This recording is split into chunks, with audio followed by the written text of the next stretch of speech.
স্বামী ছিল গুরু মহারাজের রাতুল চরণ বন্দনা করি। ছিল গুরু মহারাজ জয়যুক্ত হন, অধমের প্রতি প্রসন্ন হন। তৎপর শ্রীমতী রাধারানীর নয়ন মঞ্জুরি স্বরূপা, 64 গৌরীয় মঠের প্রতিষ্ঠাতা জগৎগুরু প্রভুপাদ ভক্তি সিদ্ধান্ত সরস্বতী ঠাকুর শ্রী চরণ বন্দনা করি। ছিল প্রভুপাদ নিত্যকাল জয়যুক্ত হন, অধমের প্রতি সুপ্রসন্ন হন। তৎপর উপস্থিত সকল কৃষ্ণ ভক্তের চরণে আমার শতকোটি প্রণাম। আমাকে কৃপা আশীর্বাদ দান করবেন, আমি যেন কৃষ্ণ ভক্ত হয়ে জগৎ থেকে বিদায় নিতে পারি। হরিকথা কৃষ্ণ কথা বলার কোনো যোগ্যতা আমার নেই। অনন্ত কৃষ্ণের নাম, অনন্ত মহিমা, নারদ আদি ব্যাসদেব দিতে নারে সীমা। পরমেশ্বর ভগবান গোবিন্দজির অনন্ত কোটি লীলা, যা লীলা কথা, যার গুণকীর্তন শ্রী নারদ শ্রী ব্যাসদেবের পক্ষেও শেষ করা সম্ভব নয়। সেখানে আমি ক্ষুদ্র একটি জীব, আমার পক্ষে হরিকথা বলার কোনো যোগ্যতাই নেই। তবুও উপস্থিত সকল ভক্তের শ্রীচরণ বন্দনা করে, শ্রী গুরুদেবের চরণ বন্দনা করে একটু বলার চেষ্টা করব। আলোচনার মধ্যে অনেক ভুল ত্রুটি হতে পারে, নিজের সন্তান জ্ঞানে আমায় ক্ষমা করবেন। শাস্ত্রে বলা হয়েছে, কৃষ্ণ ভুলি যেই জীব অনাদি বহির্মুখ, অতএব মায়া তাকে দেয় সংসার আদি দুঃখ।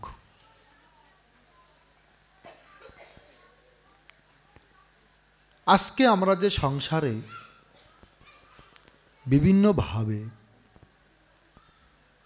দুঃখ ক্লেশ ভোগ করছি, এর কারণ আমি নিজেই। শাস্ত্রে এই জগৎটিকে দুঃখালয় বলে ঘোষণা করেছেন। কি বলেছেন? দুঃখালয়। যেমন বস্ত্রালয়ে বস্ত্র পাওয়া যায়, মিষ্টান্ন ভাণ্ডারে মিষ্টি পাওয়া যায়, তেমনি দুঃখালয়ে শুধু দুঃখই পাওয়া যায়।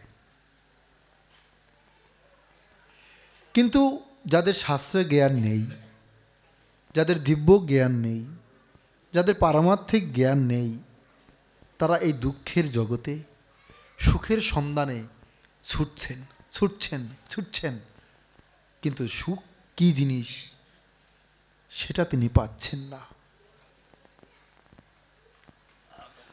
আমরা যদি মিষ্টির দোকানে গিয়ে সবজি চাই, দোকানদার দিতে পারবে? এই যে বস্ত্রালয়ের মালিক বসে আছে, বস্ত্রালয়ে গিয়ে যদি আমরা স্বর্ণ চাই, উনি দিতে পারবে? তেমনি এই জগৎটা যিনি সৃষ্টি করেছেন, তিনি ঘোষণা করলেন, তিনি নামকরণ করলেন, এই জড়জগৎ দুঃখালয়। দুঃখ দিয়ে যে জগৎ গড়া। তাই আমাদের শাস্ত্র জ্ঞান না থাকার কারণে এই দুঃখের জগতে আমরা সুখের সন্ধানে ছুটছি। সুখ কি জিনিস সেটা আমার ভাগ্যে জোটে না। তাই শাস্ত্র বললেন, কৃষ্ণ বহির্মুখ যেই জীব অনাদি বহির্মুখ, অতএব মায়া তাকে দেয় সংসার আদি দুঃখ। জীব যখন কৃষ্ণ বহির্মুখ হয়ে যায়, ভগবত বহির্মুখ হয়ে যায়, তখনই মায়াদেবী তাকে সংসারের তিতাব জ্বালা দুঃখ প্রদান করে। দেবী মায়ের হাতে কি থাকে? ত্রিশূল। দেবী দুর্গা মায়ের হাতে কি? ত্রিশূল। মা দুর্গা হচ্ছেন এই জড়জগতের অধিষ্ঠাত্রী দেবী, যিনি মহামায়া, যিনি যোগমায়া। ভগবানের সঙ্গে যোগমায়া রূপে লীলা করছেন, জীবের সঙ্গে মহামায়া রূপে তা লীলা করছেন। মা দুর্গার কাজ কি? মা দুর্গার কাজ,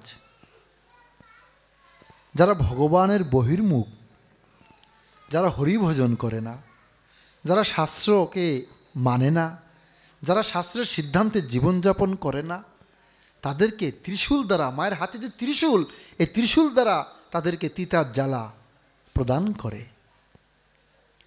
আবার কেউ যদি হরিভক্তি পরায়ণ হয়, কেউ যদি কৃষ্ণ ভক্তি পরায়ণ হয়, মা দুর্গা তাকে জড়জগৎ থেকে মুক্ত করে ভগবত ধামে নিয়ে যায়। তাই ভগবান কৃপা করে এই মায়াবদ্ধ জীবের জন্য শাস্ত্র গ্রন্থরূপে প্রদান করেছেন। হরি বল, হরে কৃষ্ণ।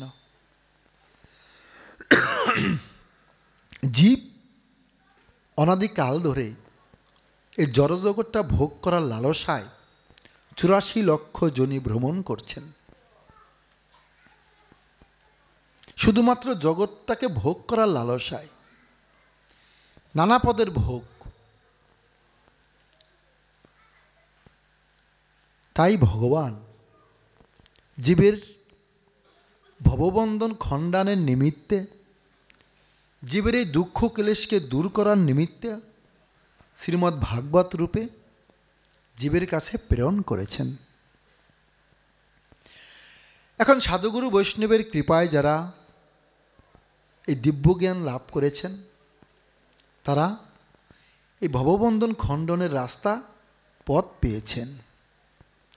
আর যারা ভাগবতের সংস্পর্শে আসেন নাই, সাধুগুরু বৈষ্ণবের কৃপায় যারা এখনো ভগবানের চরণে নিজের মনটা দিতে পারেন নাই, তারা এই মায়ার মিছে মায়ায় বদ্ধ হয়ে তারা হাবুডুবু খাচ্ছেন। শাস্ত্রে 64টি ভক্ত অঙ্গের মধ্যে সর্বশ্রেষ্ঠ ভক্তি অঙ্গ হচ্ছে শ্রী একাদশী। নববিধা ভক্তি, শ্রবণ, কীর্তন, স্মরণ, এই নববিধা ভক্তির দশম ভক্তি হচ্ছে শ্রী একাদশী। আজকে আমাদের কি সৌভাগ্য, আজকে সে আমরা একাদশী তিথিতে ভাগবত শ্রবণ করার লালসায় সমবেত হয়েছি।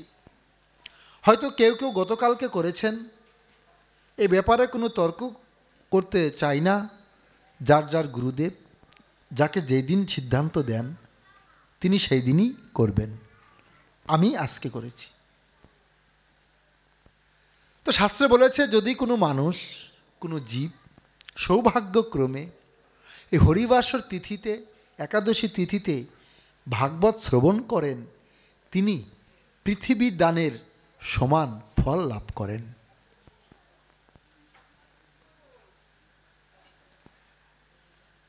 এই একাদশী 8 থেকে 80 বছর পর্যন্ত প্রত্যেকটা জীবের জন্য বাধ্যতামূলক। শাস্ত্রে বলা হয়েছে, যদি কোনো ব্যক্তি একাদশী ব্রত পালন করে, তিনি সমস্ত পাপ থেকে মুক্তি লাভ করে। শাস্ত্রে বলা হয়েছে, মাধব তিথি ভক্তির জননী যতনে পালন করি। মাধব তিথি মানে কি? গোবিন্দের তিথি, তাকে বলা হয় মাধব তিথি, যিনি ভক্তির জননী, যতনে পালন করি। গোবিন্দের এই আবির্ভাব তিথি, একাদশী তিথি, হরিবাসর তিথি কেউ যদি যত্নের সাথে পালন করে, তিনি ভক্তি লাভ করেন। বছরে অনেকগুলো একাদশীর অনেকগুলি নাম, বিভিন্ন একাদশীর বিভিন্ন নাম। আজকের একাদশীর নাম কি গো মা? একাদশীর নাম কি? একাদশীটার নাম কি? হ্যাঁ বলেন তো, একাদশীর নামটা কি? উৎপন্না একাদশী। শয়ন উত্থান একাদশীগুলো মুখ্য হলেও আজকের এই তিথিতেই একাদশীর জন্ম হয়েছে। এই উৎপন্না একাদশীর তিথিতেই একাদশীর আবির্ভাব হয়েছেন। মুরো নামক এক অসুর, যিনি ভয়ঙ্কর বিকট রূপ, তার এত তেজ এত শক্তি, তার শক্তির প্রভাবে দেবতারা পর্যন্ত ভয়ে ভীত থাকতেন। কোনো এক সময় এই মুরো দেবতাদের সঙ্গে যুদ্ধ করলেন। সমস্ত দেবতারা এই দানবের হুঙ্কারে গর্জনে পরাজিত হলেন। তখন দেবরাজ ইন্দ্র যুদ্ধ করে তিনিও পরাজয় লাভ করে স্বর্গ থেকে বিতাড়িত হলেন। তখন দেবতারা এই মুরো নামক অসুরের কাছে পরাজিত হয়ে স্বর্গ পরিত্যাগ করে মানুষের রূপ ধারণ করে এই মর্ত্য সংসারে ঘুরে বেড়াতে লাগলেন। তখন সমস্ত দেবতাগণ দেবাদিদেব মহাদেবের শরণাপন্ন হলে মহাদেব বললেন, হে দেবগণ, ভগবান ভক্তবৎসল জগন্নাথ দেব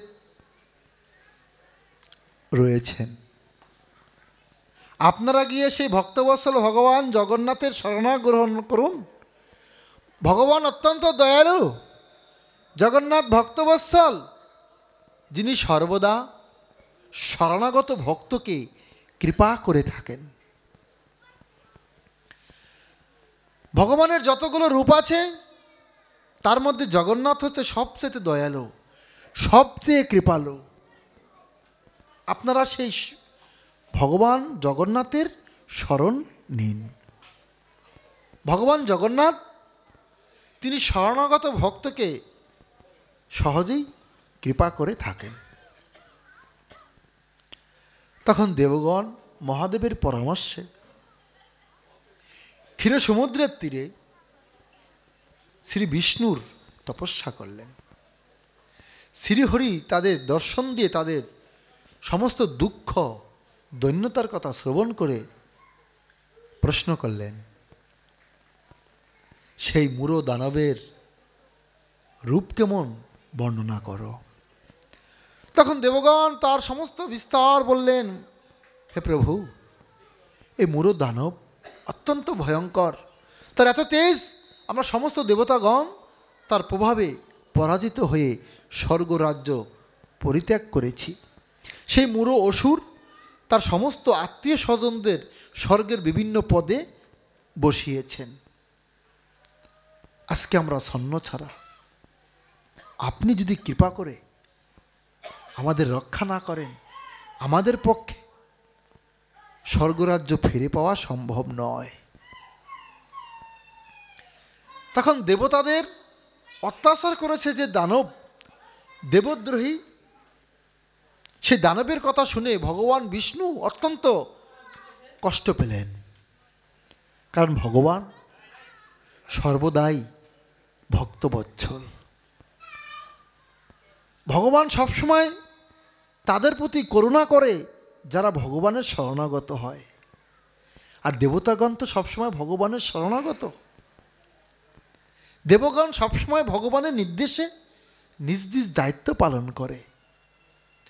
তাই সেই দেবদ্রোহী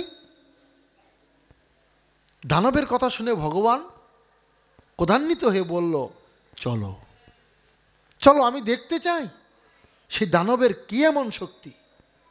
সমস্ত দেবতাগণ শ্রী নারায়ণকে নিয়ে গেলেন সেই মুরো নামক দানবের কাছে। তখন সেই মুরো ভগবান শ্রী বিষ্ণুকে দেখে তর্জ গর্জ করে যুদ্ধ আরম্ভ করলেন। শ্রী বিষ্ণু সেই দানবের সঙ্গে যুদ্ধ করলেন। ভগবান শ্রীকৃষ্ণের, শ্রী নারায়ণের সুদর্শন চক্রে সমস্ত অসুরগণ ধ্বংস হয়ে গেলেন, মারা গেলেন, কিন্তু শুধু মুরু নামক সে দানব, তার কিছু হলো না। ভগবান শ্রী নারায়ণ অস্ত্রযুদ্ধে সে দানবের সঙ্গে পরাজিত হলেন। তখন ভগবান কি করল? সে দানবের সঙ্গে বাহুযুদ্ধ করল। দীর্ঘ 1000 বছর বাহুযুদ্ধ করল ভগবান শ্রী নারায়ণ আর সেই মুরু নামক দৈত্য। 1000 বছর ভগবান যুদ্ধ করার পরেও কোনোভাবেই তাকে পরাজিত করতে পারলেন না।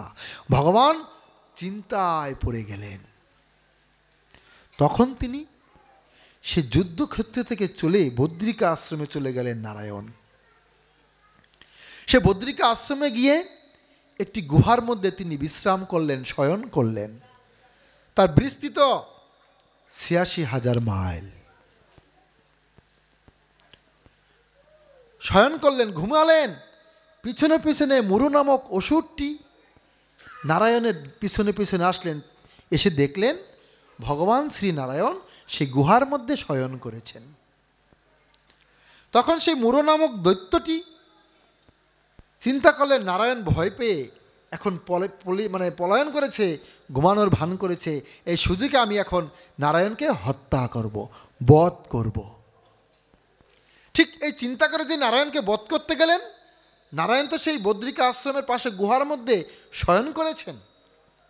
যে বধ করবেন ভেবেছেন মুরু নামক দৈত্যটি, ঠিক ওই সাথে সাথে ভগবানের দেহ থেকে এক রূপবতী তেজময়ী অস্ত্রশস্ত্র ধারিণী এক লক্ষ্মী মূর্তি, দেবী মূর্তির আবির্ভাব, একটি নারীর আবির্ভাব, যিনি অত্যন্ত সুন্দরী, তেজস্বী, বিষ্ণুর তেজে তেজস্বী এবং অস্ত্র শস্ত্র ধারিণী। তখন সেই নারী কি করল? সেই অসুরটির সঙ্গে যুদ্ধ করে তাকে পরাজিত করে তাকে বধ করল। বধ করার পর শ্রী বিষ্ণু শ্রী নারায়ণ ঘুম থেকে, শয়ন থেকে উঠে দেখল সেই বিশাল দৈত্যটির দেহ, নিতর দেহ পড়ে আছে। আর একটি সুন্দরী, রূপবতী, গুণবতী, তেজময়ী নারী এইভাবে করজোড় করে দণ্ডায়মান হয়ে প্রভুর সামনে দাঁড়িয়ে আছেন। আমার প্রভু বলল, কে তুমি? আর এই অসুরটিকে যে হত্যা করেছে সে প্রশংসার কাজ করেছে, তুমি কে? বলছে, হে দেবেশ, হে প্রভু, আমি আপনার দেহ থেকে উৎপন্ন হয়েছি, আমি আপনার দেহ থেকে উৎপন্ন হয়েছি। এই দানবটি আপনাকে হত্যা করতে এসেছিল, আপনি তখন শয়নে ছিলেন, তাই আমি আপনার দেহ থেকে উৎপন্ন হয়ে এই অসুরটিকে বধ করেছি। আমি আপনারই সৃষ্ট, আপনারই আজ্ঞাবহ দাসী।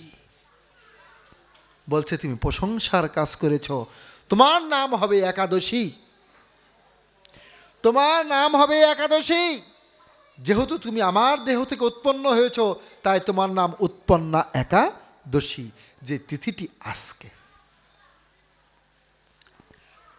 ভগবান বললেন, দেখো, পূর্বে আমি অনেক মুনি ঋষিদেরকে বরদান করেছি, অনেক দেবতাদের বরদান করেছি, এবার তুমি আমার কাছ থেকে বর চেয়ে নাও, যে বর তোমার বাঞ্ছা হয়। বলছে, প্রভু, যদি আপনি আমাকে বর দেন, তাহলে এই বর দেন যে যারা আমার ব্রত পালন করবে তাদের যেন সমস্ত মনোবাসনা পূরণ হয়, যারা শ্রদ্ধার সাথে, ভক্তির সাথে আমার এই একাদশী ব্রত পালন করবে, তারা যেন সর্ববিঘ্ন বিনাশিনী এবং সমস্ত মনোবাসনা পূর্ণকারী বর লাভ করে। ভগবান বললেন, তথাস্তু।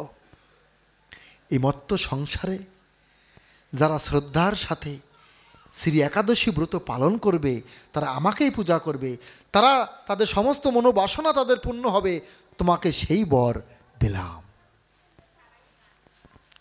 এই তিথিতে একাদশী নামক যে ব্রত সৃষ্টি হয়েছিল, তারপর থেকে মাসে 2টো একাদশী, প্রতিটা একাদশীর ভিন্ন ভিন্ন নাম রয়েছেন। বলিয়ে হরিবাসর তিথি কি, উৎপন্ন একাদশী কি, একাদশী ব্রত পালনকারী ভক্তবৃন্দ কি।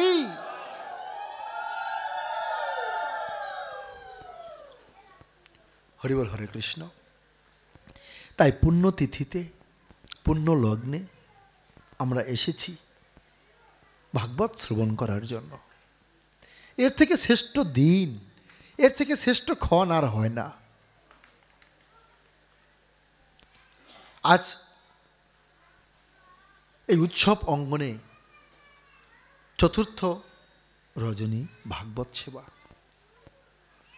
আপনারা পূর্বে যে 3 দিন হরিকথা শ্রবণ করেছেন, অনেক আনন্দ পেয়েছেন আমি শুনেছি, কিন্তু আমি আপনাদের এত আনন্দ দিতে পারবো না। আপনারা যে আনন্দ মনটা নিয়ে এসেছেন, কৃষ্ণ কথা বলে অত আনন্দ আমি আপনাদেরকে দিতে পারবো না। তবে একটা কথা বলে যাই, ভগবান বলেছেন গীতাতে, অনন্যা চিন্তায়ন্তং মাং যে জনা পর্যুপাসতে তেষাং নিত্যাভিযুক্তানাম জগক্ষেমম বহম্মহম।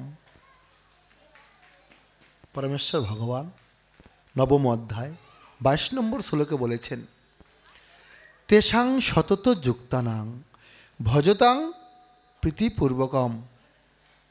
এই কথাটা পরে বললেন, আগে কি বললেন? অনন্য চিন্তায় চিন্তিত হয়ে যারা আমার ভজনা করে, আমি তাদের সমস্ত অভাব পূরণ করি। অনন্যা চিন্তায়ন্তং মাং যে জনা পর্যুপাসতে তেষাং নিত্যাভিযুক্তানাম জগক্ষেমম বহম মহম। হে ভক্ত, খুব সুন্দর একটি কথা, আমরা ভগবানের কথা, ভক্তের কথা আমরা আস্বাদন করার চেষ্টা করব। তাই কেউ চঞ্চল হবেন না, কেউ কোনো কথা বলবেন না। ভগবান ঘোষণা করলেন,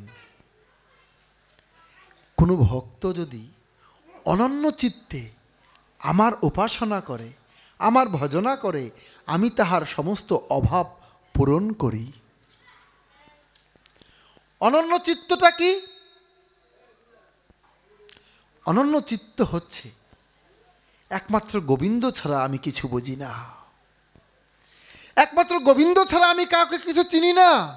আমার প্রেম ভক্তি ভালোবাসা যা কিছু আছে, আমার সমস্ত কিছু গোবিন্দের চরণে অর্পণ করে আমি গোবিন্দ সেবায় নিজেকে বিলিয়ে দিলাম। এই হচ্ছে অনন্য চিত্ত, ইষ্টনিষ্ঠা।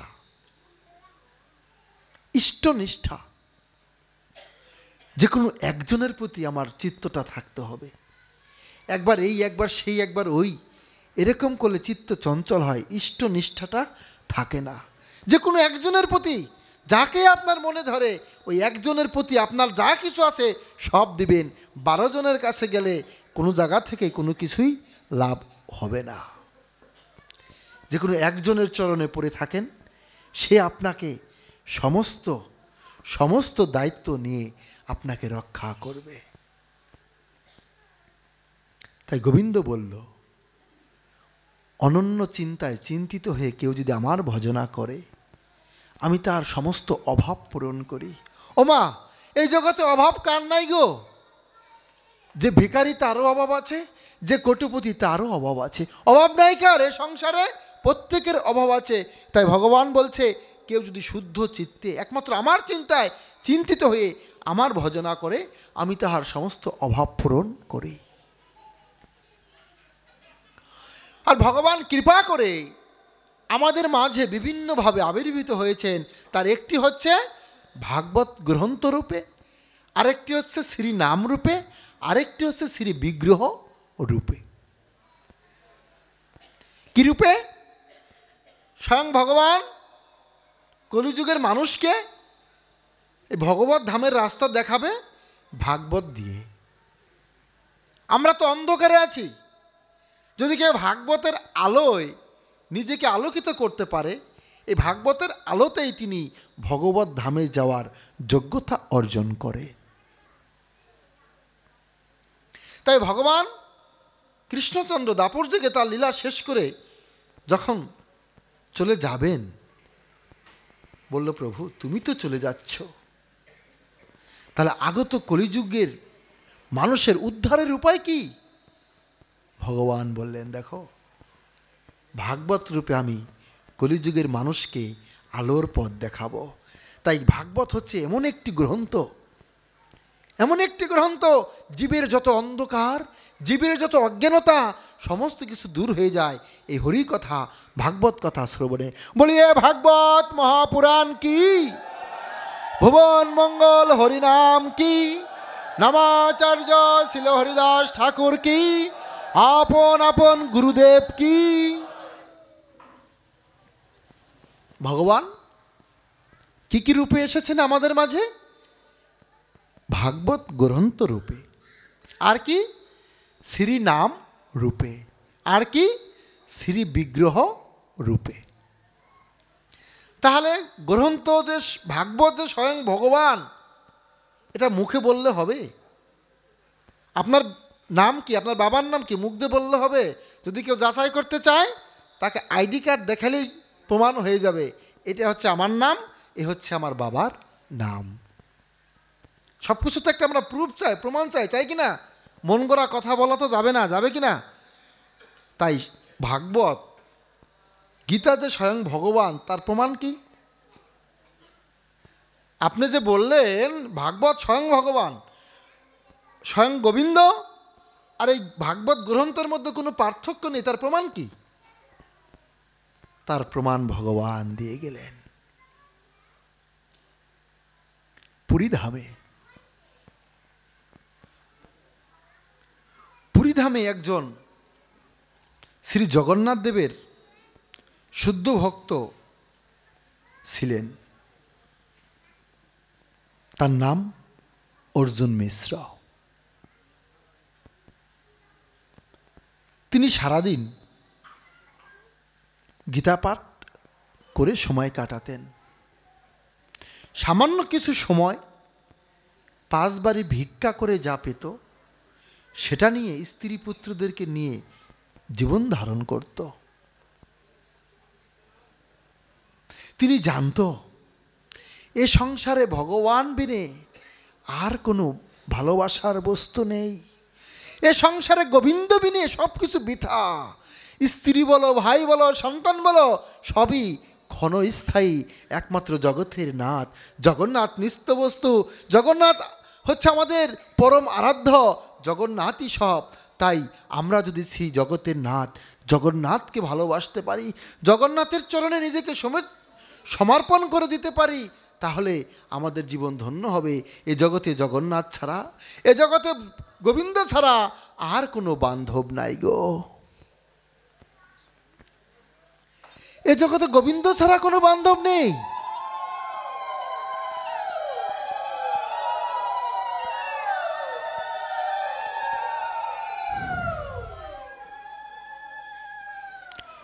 বলো হরে কৃষ্ণ কৃষ্ণ কৃষ্ণ হরে হরে, হরে রাম রাম রাম হরে হরে।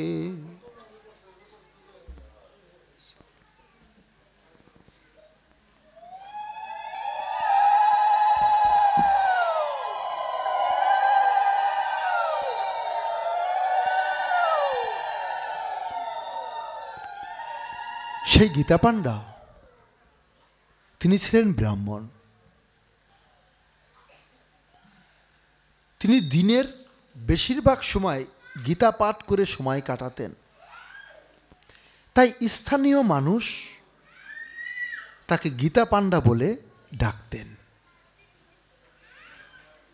তিনি মনের শোকে প্রতিদিন সম্পূর্ণ গীতা পাঠ করতেন।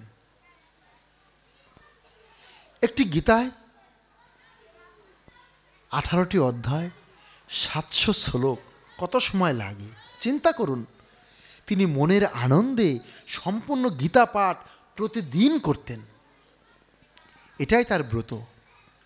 প্রত্যেকটা মানুষের একটা ব্রত থাকে, আমরা অনেকেই আছি প্রতিদিন স্নান করে একটা গীতার একটা শ্লোক পাঠ না করে মুখে কিছু দেই না, এরকম অনেক ভক্ত আছেন। এটা তার ব্রত ছিল, সারাদিন তিনি সম্পূর্ণ গীতা পাঠ করতেন প্রতিদিন। দিনের বেশিরভাগ সময় গীতা পাঠ করে 5-7 বারে ভিক্ষা করে যা পেত তা নিয়েই স্ত্রী পুত্র নিয়ে চলতো। আর মনের আনন্দে জয় জগন্নাথ জয় জগন্নাথ জয় জগন্নাথ বলে জগন্নাথের ধ্যান করত। কারণ তিনি বুঝতে পেরেছিলেন এই জগতে গোবিন্দ বিনে আর কোনো বান্ধব নাই। এখনো যারা আমরা গোবিন্দকে বান্ধব করতে পারি নাই, শেষের দিনে এসে বুঝবো একটা সময় যাদেরকে বান্ধব করে যৌবনটা নষ্ট করে দিলাম, দেহের শক্তি নষ্ট করে দিলাম, শেষের দিনে সেই বান্ধবগুলি আমাকে পরিত্যাগ করে আমাকে লাঞ্ছনা বঞ্চনা দিয়ে গেল। হে গোবিন্দ, এখন বৃদ্ধকালে এসে বুঝতে পেরেছি তুমি বিনে আর জীবের বান্ধব নাই। কৃষ্ণ প্রণামে কি আছে? হে কৃষ্ণ করুণা সিন্ধু দীনবন্ধু, তুমি করুণার সিন্ধু, তুমি দীনহীনের বন্ধু। মহাভারতে ভগবান বারবার বারবার বারবার প্রমাণ করে দিয়ে গেছেন একমাত্র গোবিন্দ ছাড়া সত্যিকারের বান্ধব বিপদের দিনে কাউকেই পাওয়া যায় না। দ্রৌপদী তার পঞ্চস্বামী ছিল, তারপরও তিনি সতী ছিলেন, পরম কৃষ্ণ ভক্ত ছিলেন। পরিস্থিতিতে এই সবার মাঝে তিনি যখন বস্ত্রহরণ লাঞ্ছিত হচ্ছিলেন, তিনি সবার মাঝে সবার কাছে ছুটে গেলেন, পঞ্চস্বামীর কাছে ছুটে গেলেন, কেউ তাকে রক্ষা করতে পারল না। শ্বশুরের কাছে ছুটে গেলেন, গুরুদেবের কাছে ছুটে গেলেন, কেউ তাকে রক্ষা করতে পারল না। তিনি বলে গেল, হে জগৎবাসী, তোমরা আমার কাছ থেকে শিক্ষা নাও গো, তোমরা আমার কাছ থেকে শিক্ষা নাও। তোমরা যারা মনে করছো তোমার বাবা বড় লোক, তোমার স্বামী ধনী, তোমার বড় গোষ্ঠী, তুমি অনেক শিক্ষিত, তোমার অনেক জনবল আছে, তোমার অনেক শিক্ষার বল আছে, তোমার অনেক অর্থের বল আছে, তোমার সংকটের সময় কোনো শিক্ষা তোমার জীবনে কাজে লাগবে না। তুমি যখন রোগ ব্যাধিগ্রস্ত হয়ে হাসপাতালে আইসিইউর মধ্যে ভর্তি থাকবে, তোমার গোষ্ঠীর দ্বারাও তুমি রক্ষা পাবে না। তোমাকে যে রক্ষা করতে পারে সে এক মধুসূদন গোবিন্দ। সকলের কাছ থেকে যখন বিপদের সময় বৈমুখ হয়ে গেলেন, নিরাশায় ফিরে গেলেন, তখন বুঝতে পারলেন এই সংসারে যাদের আশায় আমি ছিলাম তারা আমাকে রক্ষা করতে পারবে না। তাহলে কে রক্ষাকর্তা? একমাত্র অনাদির আদি গোবিন্দ রক্ষাকর্তা। বলছে, হে গোবিন্দ, তুমি বলেছিলে তোমার ভক্তের নাকি বিনাশ নেই, আজকে সবার মাঝে আমি লাঞ্ছিত হচ্ছি, তুমি কি আমাকে রক্ষা করবে না? এক হাত দিয়ে তার অঙ্গ ঢাকছে আর এক হাত দিয়ে গোবিন্দকে ডাকছে। গোবিন্দ এসেও আবার ফিরে যায়, এসেও আবার ফিরে যায়। রুক্মিণী বলছে, প্রভু তুমি এখনো বসে আছো, তুমি কি পারো না? বলছে, আমি তো পারি, কিন্তু ও যে এক হাত দিয়ে এখনো নিজে বলো চেষ্টা করছে। গুরুবর্গ বলেছেন, নিজ বল চেষ্টা ছাড়িয়া, নিজের বল চেষ্টা অভিমান ছাড়িয়া তোমারও ইচ্ছাই গোবিন্দ আমি আছি পড়িয়া, তুমি রক্ষা না করলে গোবিন্দ এই জগতে আর কেউ রক্ষা কর্তা নাই গো। জয় জয় শ্রী রাধে।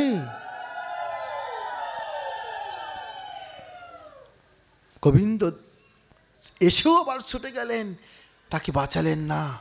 দ্রৌপদী দেখছে গোবিন্দ তো আসলো না, তখন কি করলো? নিজের মা লজ্জা ঘৃণা ভয় তিন থাকিতে নয় সমস্ত অভিমান পরিত্যাগ করে সবার মাঝে তখন দুটি হাত বাড়িয়ে বলল, হে গোবিন্দ, হে মধুসূদন, তুমি ছাড়া আজ আমাকে কেউ রক্ষা করতে পারবে না। প্রভু তুমি কৃপা করে আমাকে রক্ষা করো।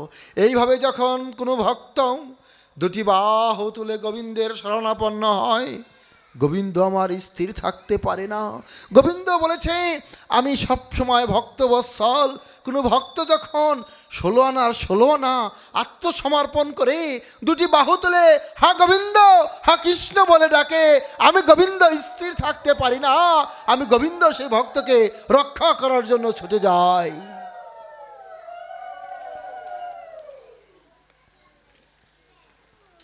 শুধু ভক্তমণ্ডলী, এইভাবে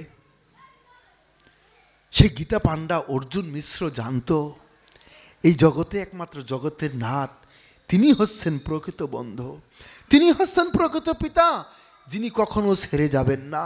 এই জগতের ভাই বলো বন্ধু বলো সবই স্বার্থ, স্বার্থ শেষ সম্পর্ক শেষ, কিন্তু একমাত্র গোবিন্দই আমার, যিনি বিনা স্বার্থে তোমার পিছনে পিছনে ছুটে, যিনি বিনা স্বার্থে তোমাকে রক্ষা করে, যিনি বিনা স্বার্থে তোমাকে সবসময় রক্ষা করে রাখে। মনের আনন্দে গীতা পাঠ করত আর 2, 4, 5, 7 বারে ভিক্ষা করে যা পেত তা নিয়ে বউ পোলাপান নিয়ে খেত। একবার পুরীধামে অনেক বৃষ্টি হলো।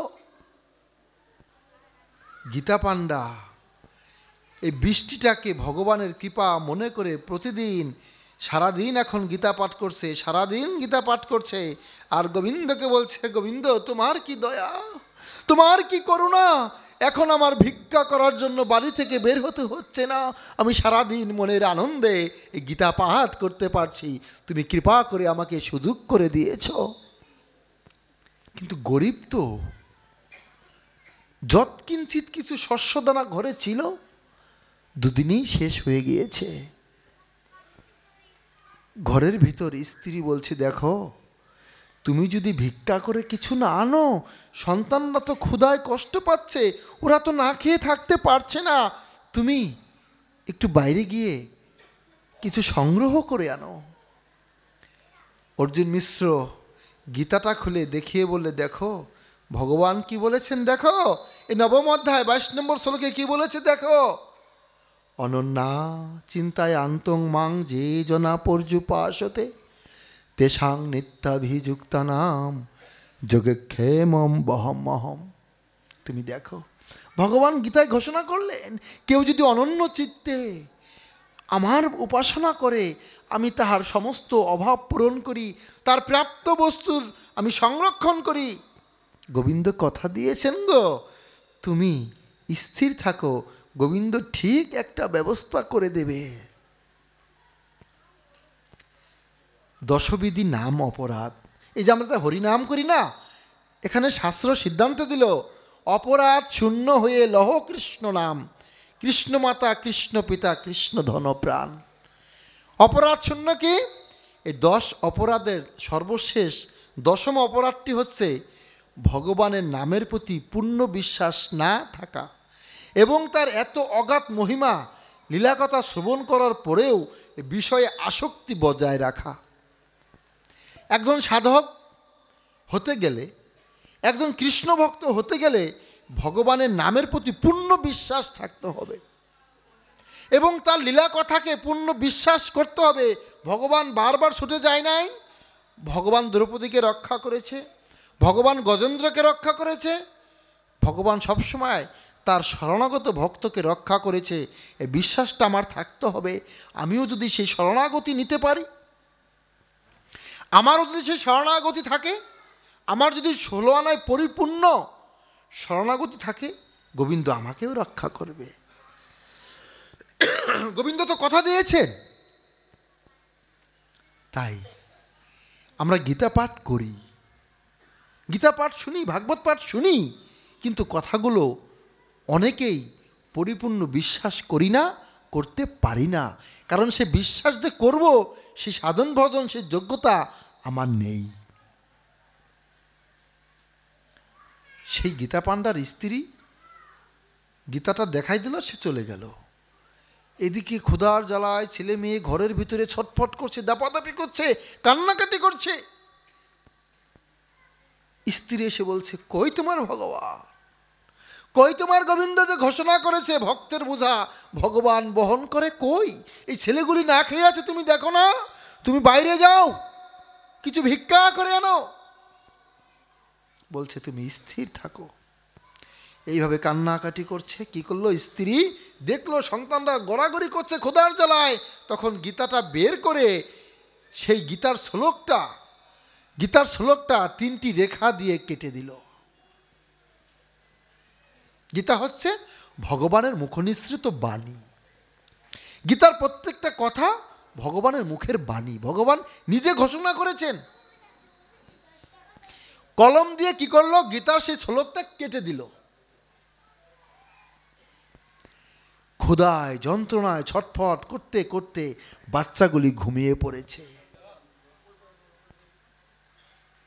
বসেন বসেন বসেন, সবাই মন দিয়ে কথাগুলো শোনেন। সন্তানগুলি ক্ষুধায় তৃষ্ণায় ছটফট ছটফট করে ঘুমিয়ে পড়েছে, অন্যদিকে তার স্ত্রীও তন্দ্রাচ্ছন্নে এসেছে। অর্জুন মিশ্র পাশের ঘরে বিশ্রাম করছে। বৃষ্টি বাইরে, প্রচুর বৃষ্টি, প্রচুর বৃষ্টি। কিছুক্ষণ পর সবাই যখন ঘুমিয়ে পড়ল, দরজায় টক টক টক টক টক টক করে শব্দ হচ্ছে। অর্জুন মিশ্রের স্ত্রী, গীতা পাণ্ডার স্ত্রী দরজাটা খুলে দেখে ছোট্ট ছোট্ট দুটি বালক মাথায় করে ঝাঁকায় করে কত চাল ডাল কত শাক সবজি নিয়ে দাঁড়িয়ে আছে। অর্জুন মিশ্রের স্ত্রী বলছে, কে গো তোমরা বাবা? ছোট্ট ছোট্ট দুটি বালক, একটি কৃষ্ণবর্ণের, একটি ধবল দুগ্ধ, একটি ফর্সার, একটি কালো। তাদের কণ্ঠ শুনে অর্জুন মিশ্রের স্ত্রীর হৃদয়টা ভরে গেল, প্রেমে গদগদ হয়ে গেল। এত সুন্দর বালক জীবনেও আর এই পাড়াতে দেখে নাই। বলছে, কে গো তোমরা বাবা? বলছে, মা, এই অর্জুন মিশ্রের কোনো মিত্র এই ভোজ্য দ্রব্যগুলি পাঠিয়েছে, তুমি এগুলি নিয়ে রন্ধন প্রস্তুত করো। মাথা থেকে নামিয়ে ঘরের মধ্যে নামিয়ে দিলেন। বলেন, বাবারা তোমরা বসো, আমি রান্না করি, তোমরা ভোজন করে যেও। বলছে, মা গো, আমার খুব ইচ্ছা ছিল তোমাদের সাথে ভোজন করব। ও মা, আমাদের খুব ইচ্ছা ছিল তোমাদের হাতে ভোজন করব, কিন্তু ছোট মানুষ তো আমি, ঠিক মতো কাজ করতে পারি না বলে আমার মালিক আমার জিহ্বা কেটে দিয়েছে, তাই তোমাদের সঙ্গে আমি খেতে পারবো না মা। হরি বল, হরে কৃষ্ণ। এত সুন্দর বালক জিহ্বা কাটা, কি করে খাবে? বলছে, মা, অনেক কাজ পড়ে আছে, অনেক কাজ, ঠিক মতো কাজ করতে না পারলে তারাও হয়তো আমাকে কোনো না কোনো শাস্তি দিয়ে বসে। মা, তুমি এগুলি রাখো, আমাকে ছুটে যেতে হবে। অর্জুন মিশ্রের স্ত্রী বালক দুটির রূপ দেখে তাদের সৌভাগ্যের কথা স্বামীকে বলার জন্য ঘরে গিয়ে বলল, শোনো, দেখো কি হয়েছে, কি হয়েছে। তোমার কোনো মিত্র এসে ঘরের মধ্যে আমাদের কত কিছু খাবার দিয়ে গেছে, দেখো। ও তাই? তুমি নিশ্চয়ই সেই বালক দুটিকে বলেছ ভোজন করার জন্য? বলেছে, দেখো, আমি তাদের ভোজন করতে বলেছিলাম, কিন্তু তাদের জিহ্বা কেউ কেটে দিয়েছে, তাই তারা ভোজন করতে পারছে না। এই কথাটা শোনার সাথে সাথে অর্জুন মিশ্র আর স্থির থাকতে পারল না। গীতা খুলে দেখলো, দেখো, তুমি যে জিহ্বা কেটে দিয়েছ কার? এই যে তুমি যে গীতার শ্লোকটা কেটে দিয়েছ, 3টা রেখা কেটে দিয়েছ। গীতা হচ্ছে ভগবানের মুখনিসৃত বাণী, ভগবান ঘোষণা করেছে, আর তুমি সেই ভগবানের দাগ শ্লোক কেটে দিয়েছ। মানে কি? ভগবান তার বাক শক্তি দিয়ে কথা বলেছিল, তুমি তার জিহ্বা কেটে দিয়েছ। ওই বালক দুটি আর কেউ নয়, স্বয়ং কৃষ্ণ বলরাম জগন্নাথ বলদেব এসেছিল আমাদের কাছে। দেখো, হরি বল, হরে কৃষ্ণ। তুমি কত ভাগ্যবান, তুমি কত ভাগ্যবতী। আমি সারা জীবন গীতা পাঠ করেও এই ভগবানের দর্শন পেলাম না, আর তুমি শ্লোক কেটে দিয়ে আমার গৃহে সেই স্বয়ং কৃষ্ণ বলরাম এসেছে, তুমি সেই ভগবানকে দর্শন করেছো। স্বামী স্ত্রী ঘরের মধ্যে মধ্যে লুটিয়ে পড়েছে। তুমি ভাগ্যবতী গো, সাক্ষাৎ ব্রজেন্দ্র নন্দন, সাক্ষাৎ কৃষ্ণ বলরাম তুমি দর্শন করেছ। ভগবান ভাগবত রূপে আমাদের সামনে এসেছেন। স্বয়ং হরি আর এই ভাগবতের মধ্যে কোনো পার্থক্য নেই। তাই প্রমাণ দিলেন। ভক্ত শ্লোক কেটে দিয়েছে, সাথে সাথে ভগবানের জিহ্বা কেটে গেছে। তখন সেই গীতা পাণ্ডার স্ত্রী বুঝতে পারলেন তার ভুল। ভগবান স্বয়ং তিনি তার শরণাগত ভক্তকে রক্ষা করেন। সাথে সাথে তারা পুরীতে চলে গেল মন্দিরে জগন্নাথকে দর্শন করার জন্য। মন্দিরের ভিতরে গিয়ে দেখে জগন্নাথের জিহ্বায় 3টি দাগ, রক্ত ঝরছে। জগন্নাথের কাছে ক্ষমা চাইল, হে প্রভু, হে জগতের নাথ জগন্নাথ, আমি তোমাকে বুঝতে পারি নাই, তুমি আমাকে ক্ষমা করে দাও প্রভু। হরিবল, হরে কৃষ্ণ। এখান থেকে আমরা শিক্ষা পেলাম স্বয়ং ভগবান আর ভাগবতের মধ্যে কোনো পার্থক্য নেই। ভগবানের বিগ্রহ আর ভগবানের মধ্যে কোনো পার্থক্য নেই। বাড়িতে আমরা মন্দির করি অনেকেই, নিজেরা শীতের চাদর গায়ে দিয়েছি, মন্দিরে ভগবানের চাদর নাই। বাতাস লাগে, জানালা দরজা দিয়ে ঘুমিয়ে থাকি, ভগবানের মন্দিরটি খোলা থাকে, কোনো পর্দার ব্যবস্থা নাই, এটা ব্যভিচারী। ভগবান কষ্ট পায়। এই সমস্ত ব্যাপারে আমাদের খুব যত্নশীল হতে হবে। মাটির মূর্তি খাই নাকি, দাঁড়াই থাকে, কোনো কাজ আছে? মাটিতে বানাইছি, বানান লাগে তাই। যারা ভগবানের বিগ্রহকে মাটি, পাথর, ধাতু মনে করে এরা অপরাধী। ভগবানের শীত লাগতেছে, চাদর লাগবে, বাতাস আসে, মন্দিরদের দরজার যে গ্রিলে পর্দা দিতে হবে, প্রত্যেকেই এই যার যার মন্দিরে এগুলি লক্ষ্য করবেন। কারণ স্বয়ং ভগবান আর ভগবানের বিগ্রহের মধ্যে কোনো পার্থক্য নাই। কেননা স্বয়ং ভগবান যদি আমাদের সামনে দাঁড়ায়, আমাদের এই জড় ইন্দ্রিয় দ্বারা আমরা ভগবানকে দর্শন করতে পারবো না। তাই ভগবান কৃপা করে শ্রী বিগ্রহ রূপে আমাদের সামনে আবির্ভূত হয়েছেন, যাতে আমরা আমাদের এই জড় ইন্দ্রিয় দ্বারা ভগবানকে দর্শন করতে পারি, ভক্তি করতে পারি। চৈতন্য চরিতামৃত গ্রন্থে ছিল কবিরাজ কৃষ্ণদাস গোস্বামী সুন্দর একটি অনেক কথার মধ্যে এই লীলাটি লিখেছিলেন। চৈতন্য মহাপ্রভু যখন পুরীধামে যাবেন পদব্রজে সন্ন্যাস নেওয়ার পর, তখন তিনি রেমনায় ক্ষীরচোরা গোপীনাথকে দর্শন করে যাজপুর হয়ে কটকে সাক্ষী গোপাল দর্শন করলেন। সাক্ষী গোপাল দর্শন করে সে সাক্ষী গোপালের ভুবন মোহিত রূপ দর্শন করে মহাপ্রভু তো সবসময় কৃষ্ণ প্রেমে হাবুডুবু খায়, সবসময় কৃষ্ণ প্রেমে মাতোয়ারা থাকে। তাই মহাপ্রভু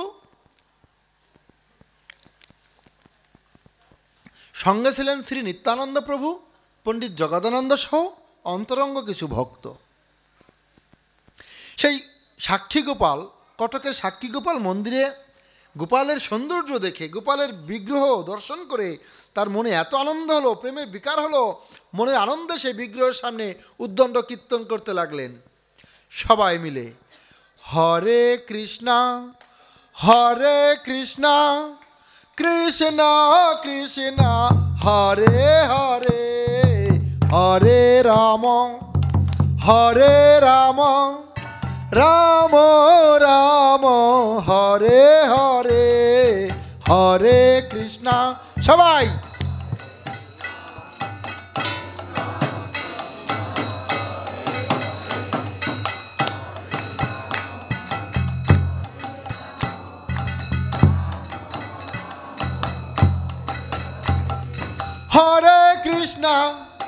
হরে কৃষ্ণ কৃষ্ণ কৃষ্ণ হরে হরে, হরে রাম রাম রাম হরে হরে, হরে কৃষ্ণ। সবাই হরি বল।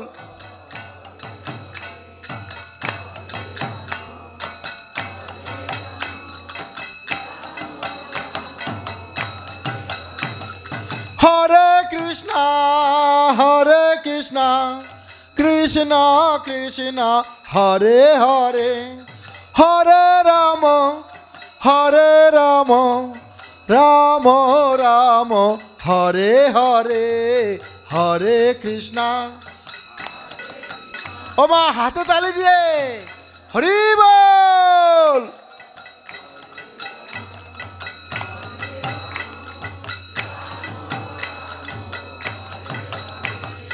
হরে কৃষ্ণ কৃষ্ণ কৃষ্ণ হরে হরে, হরে রাম রাম রাম হরে হরে, হরে কৃষ্ণ।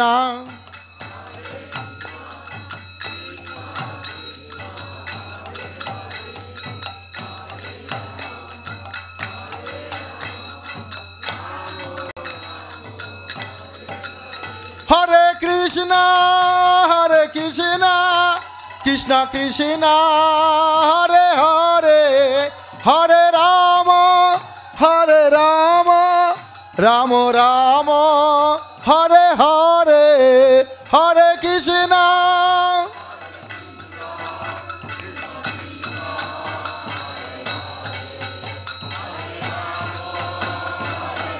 হরি বল।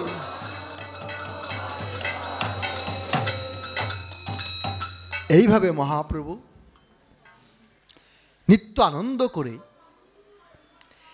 এবার নিত্যানন্দ প্রভুকে বলল, হে নিতাই, তুমি আমার আগে তীর্থ করেছ। কারণ নিত্যানন্দ প্রভুকে এক সন্ন্যাসী ছোটকালেই তার বাবার কাছ থেকে চেয়ে নিয়ে তাকে নিয়ে বহু তীর্থ পর্যটন করেছিলেন। তাই তুমি আমার আগে সাক্ষী গোপালে এসেছিলে, তুমি সাক্ষী গোপালের মাহাত্ম্য আলোচনা করো। শ্রী নিত্যানন্দ প্রভু তখন মহাপ্রভুর সমীপে ভক্তগণকে নিয়ে এই সাক্ষী গোপালের সুন্দর লীলা কথাটি চৈতন্য চৈতামৃতে লিপিবদ্ধ হয়েছে।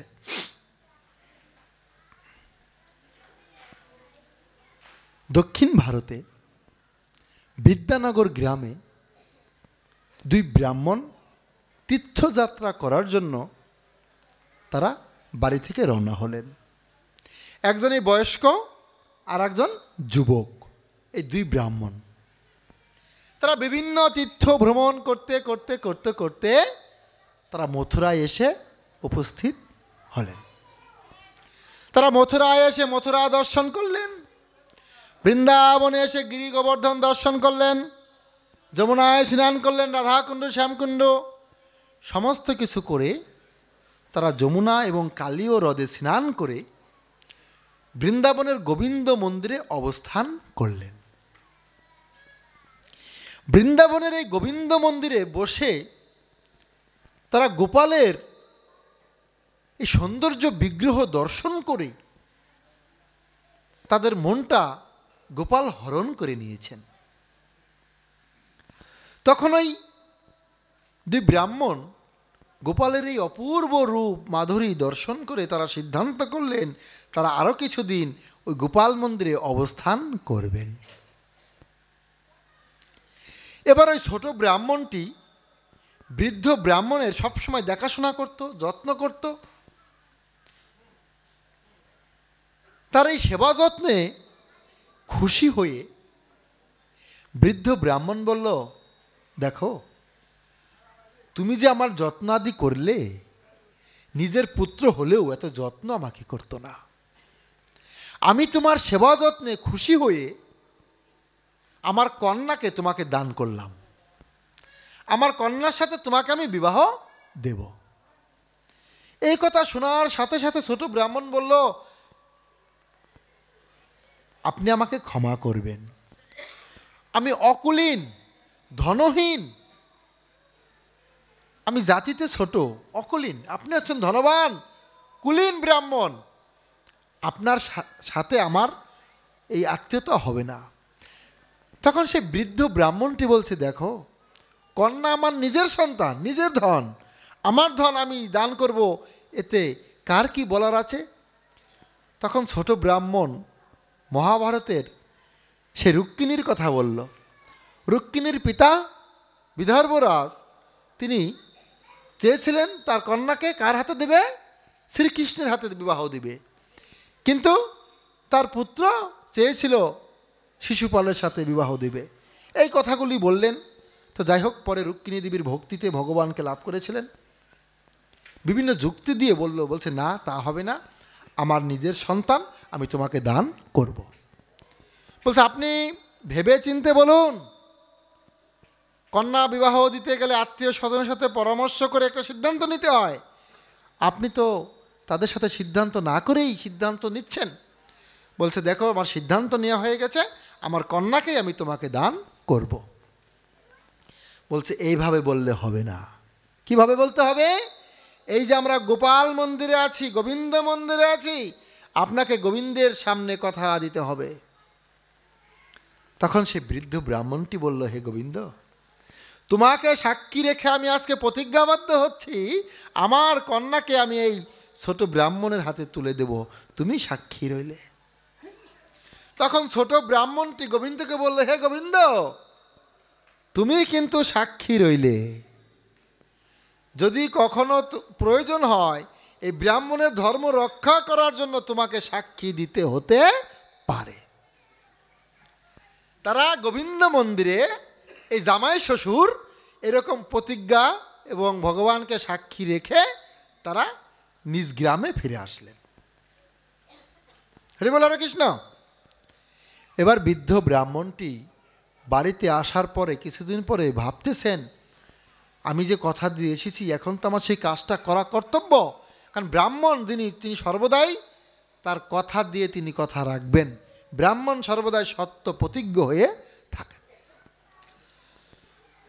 তা নাহলে তার ব্রাহ্মণত্ব নষ্ট হয়ে যায়। তখন আত্মীয় স্বজন, ছেলে মেয়ে সকলকে ডেকে, স্ত্রীকে ডেকে বলছে, দেখো আমি আমার সঙ্গে ওই পাশের গ্রামের যে ওই ছেলেটা গিয়েছিল, ওর সেবা যত্নে খুশি হয়ে আমি বৃন্দাবনের গোবিন্দ মন্দিরে কথা দিয়েছি, আমার কন্যাকে আমি ওর হাতে তুলে দেব। এই কথা শোনার সাথে সাথে স্ত্রী পুত্র সবাই বলছে, তুমি যদি এই কাজ করো আমরা বিষ খেয়ে মারা যাব, ওই ছোট লোক, ধনহীন, অকুলীন, ওরা ছোট জাত, ওর সাথে আমরা আত্মীয় করব না, ওকে আমার বোন ওর সাথে দেব না। ছেলে খুব বিরোধিতা করল, বলছে দেখ বাবা, আমরা তো ব্রাহ্মণ, ব্রাহ্মণের কর্তব্য হচ্ছে তার কথা দিয়ে কথা রাখা। বলছো ওটা আমি বুঝি না, যা করার আমি করব, তুমি শুধু বলবা আমার কিছু মনে নাই। এদিকে ব্রাহ্মণ চিন্তায় পড়ে গেল, আমার ওয়াদা প্রতিজ্ঞা, অন্যদিকে সন্তান স্ত্রী বিষ খেয়ে মারা যাবে, আমি এখন সংকটে পড়েছি, কি করব? কিছুক্ষণের মধ্যেই সেই ছোট ব্রাহ্মণ ওই বৃদ্ধ ব্রাহ্মণের বাড়িতে এসে তাকে প্রণাম করে অভিযোগ সরে বললেন, আপনি যে কথা দিয়েছিলেন আপনার তো সেই খোঁজ খবর নেই। এই কথা বলার সাথে সাথে ঘর থেকে ছেলে একটা লাঠি নিয়ে এসেছে তাকে ধাওয়া করে মারার জন্য।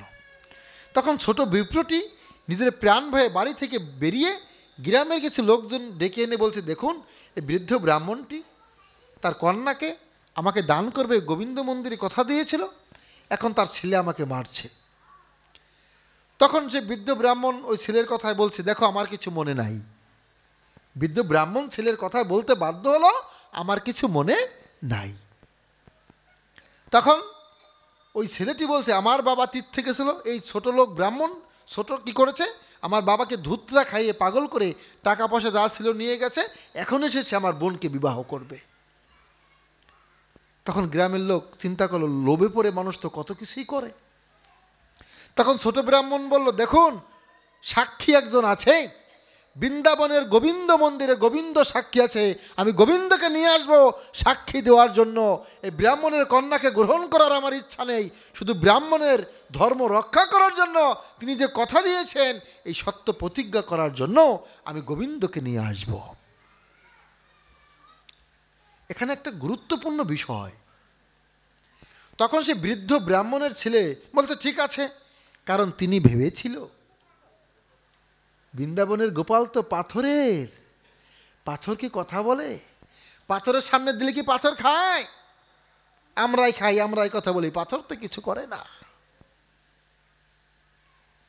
তাই ভগবান বিগ্রহ রূপে কৃপা করার জন্য, ভক্তকে কৃপা করার জন্য বিগ্রহ রূপে আবির্ভূত হয়েছে। একটু আগে সাক্ষী দিল ভাগবত, গীতা, ভাগবত আর ভগবানের মধ্যে পার্থক্য নেই। এখন প্রমাণ দেবে এই বিগ্রহের মধ্যে আর স্বয়ং ভগবানের মধ্যে কোনো পার্থক্য নেই। সে ছোট বিপ্রটি ছুটে গেল বৃন্দাবনে গোবিন্দ মন্দিরে। গোবিন্দ মন্দিরে গিয়ে দণ্ডায়মন হয়ে প্রভুর কাছে প্রার্থনা করছে, হে গোবিন্দ, হে দীনবন্ধু, হে দয়াময়, তুমি তো অন্তর্যামীন, তুমি তো সব জানো। ব্রাহ্মণের কন্যাকে গ্রহণ করার আমার লালসা নেই, তুমি শুধু দুই ব্রাহ্মণের ধর্ম রক্ষা করার জন্য তোমাকে সাক্ষী দিতে হবে। ব্রাহ্মণ গোবিন্দ, যিনি গো মাতা এবং ব্রাহ্মণদের কল্যাণকারী, তাই তার নাম গোবিন্দ। যিনি গো এবং ব্রাহ্মণদের কল্যাণকারী তিনি হচ্ছেন গোবিন্দ। ভগবানের প্রিয় ওই গাভী এবং ব্রাহ্মণ। তোমাকে যেতে হবে। আরতি করছে, বলছে প্রভু তুমি যদি না যাও আজকে ব্রাহ্মণের ধর্ম নষ্ট হয়ে যাবে, তোমাকে যে করে হোক যেতে হবে প্রভু। এই গোবিন্দ মন্দিরে বসে মাথা ঠুকছে, গোবিন্দের কাছে প্রার্থনা করছে আকুলতার সাথে, ব্যাকুলতার সাথে। ওই যে ভগবান বলেছে অনন্য চিত্তে যদি কেউ আমার উপাসনা করে আমি তার সমস্ত অভাব পূরণ করি। এখন এই ব্রাহ্মণের কিসের অভাব? সাক্ষীর অভাব। আমার ভগবান ভক্তবৎসল, তিনি সব করতে পারে ভক্তের জন্য। ভগবান সর্বদাই ভক্তির কাঙ্গাল। বলছে দেখো আমি অনাদির আদি গোবিন্দ, আমার ইশারায় এই জগতে ব্রহ্মা সৃষ্টি করে, বিষ্ণু পালন করে, শিব সংহার করে, সমস্ত দেবদেবীগণ আমার ইশারায় কাজ করে। কিন্তু আমি গোবিন্দ সমস্ত শক্তি থাকা সত্ত্বেও ভক্তের ভালোবাসায় আমি বাধা পড়ে যাই। আমি গোবিন্দ ভক্তবৎসল, কে ভক্তি করে আমায় ডাকলে আমি তার হয়ে যাই গো।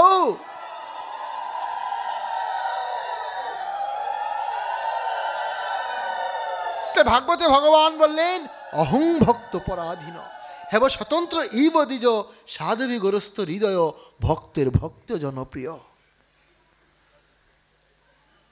অহং ভক্ত পরাধীন, আমি ভক্তের অধীন, আমার কোনো স্বাধীনতা নেই। কেন ভক্ত আমার প্রিয়? কারণ ভক্ত তার সমস্ত লালসা ভোগবিলাস পরিত্যাগ করে আমার ভজনা করে, তাই ভক্ত আমার প্রিয়। আজকে ছোট বিপ্র কাঁদছেন, মাথা ঠুকছেন, প্রভু তোমাকে সাক্ষী দিতেই হবে। ভক্তের আরতিতে ভগবান পাথর পাথর গলে গেল, সেই বিগ্রহ আর পাথর থাকতে পারলো না। বিগ্রহ কথা বলছে, ওহে বিপ্র তুমি শান্ত হও, ওহে বিপ্র তুমি শান্ত হও, তুমি গ্রামে একটা সভার আয়োজন করো, আমি সেখানে আবির্ভূত হয়ে সাক্ষী দেব। বলছে না প্রভু, তুমি যদি শঙ্খ চক্র গদা পদ্মধারী হয়ে চতুর্ভুজ রূপ ধারণ করেও সাক্ষী দাও তাহলেও গ্রামের লোক মেনে নেবে না, তোমাকে এই গোপাল রূপে যেতে হবে।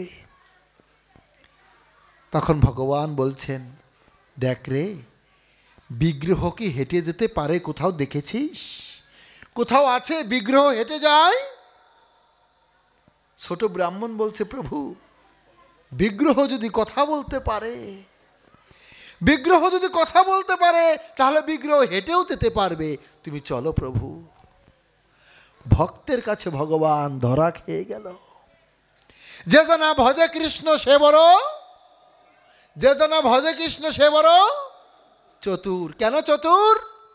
তিনি যে চতুরের শিরোমণি ভক্ত। যিনি চতুরের শিরোমণি গোবিন্দ তার যে ভক্ত। ভগবান বলছে তাই হবে, তবে একটা শর্ত। কি শর্ত? তুমি হেঁটে যাবে, তোমার পিছনে পিছনে আমি যাব। প্রতিদিন 1 সের করে অন্ন আমাকে ভোগ দিতে হবে, আর আমার দিকে পিছনে ফেরা যাবে না। তুমি যদি পিছনে ফেরে তাকাও আমি সেখানেই দাঁড়িয়ে যাব। বলিয়ে সাক্ষী গোপাল ভগবান কি।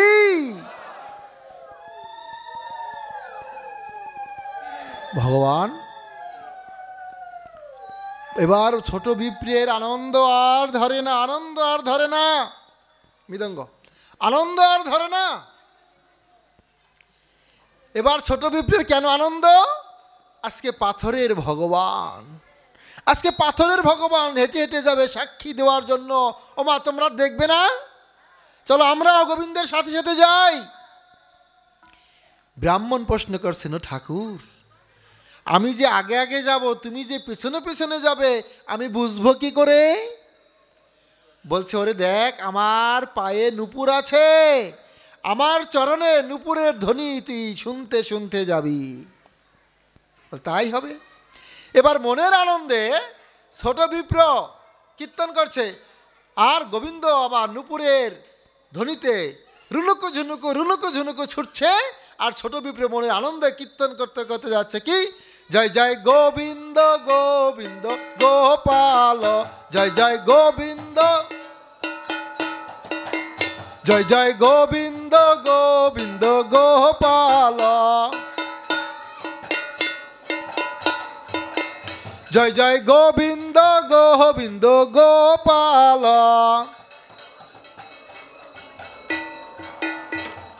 গোপাল কৃষ্ণ নন্দ দুলাল,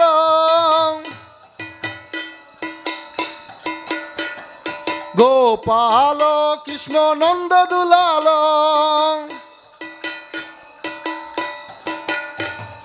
নন্দ দুলাল কৃষ্ণ যশোদা দুলাল, জয় জয় গোবিন্দ গোবিন্দ গোপাল, জয় জয় গোবিন্দ গোবিন্দ গোপাল।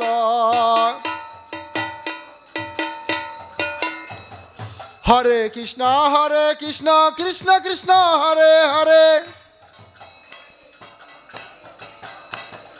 হরে রাম রাম রাম হরে হরে,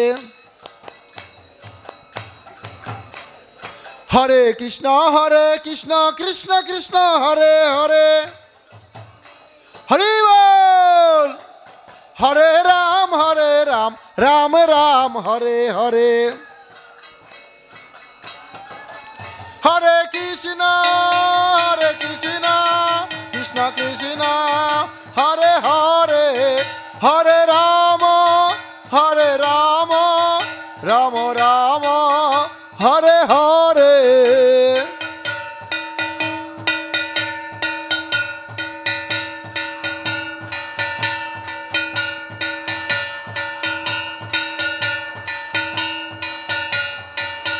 নিতাই গৌর হরি বল হরি বল হরি বল হরি বল।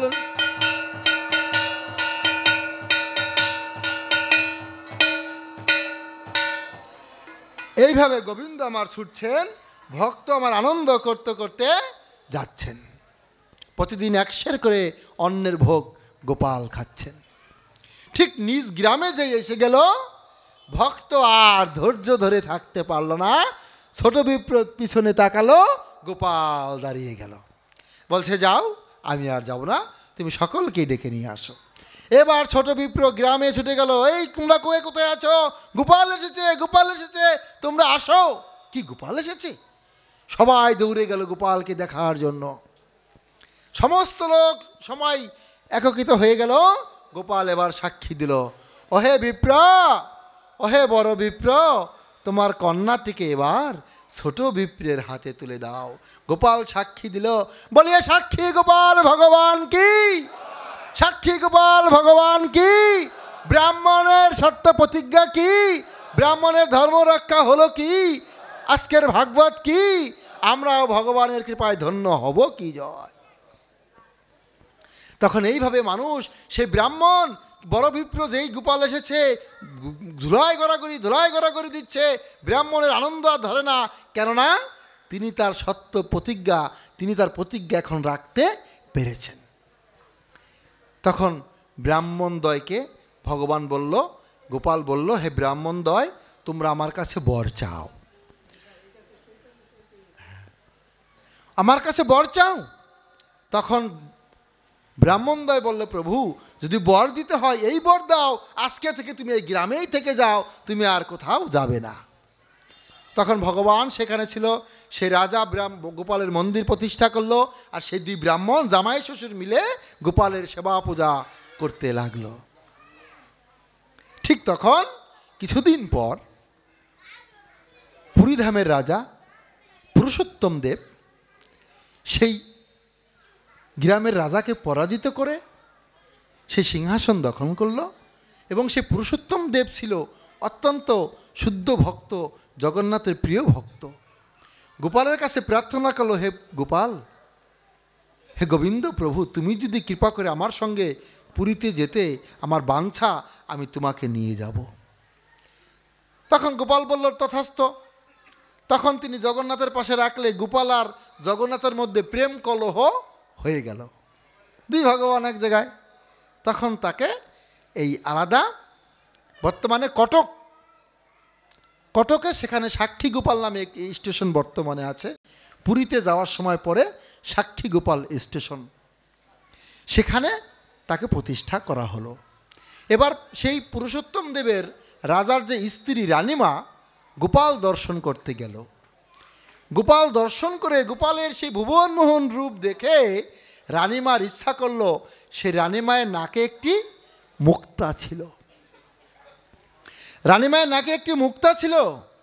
সেই রানীমা চিন্তা করলো মনে মনে, গোপালের নাকে যদি ছিদ্র থাকতো, গোপালের নাকে যদি ছিদ্র থাকতো, তাহলে এই মুক্তাটা, আমার মুক্তাটা আমি গোপালকে পরাতাম। আর আমরা কি করি?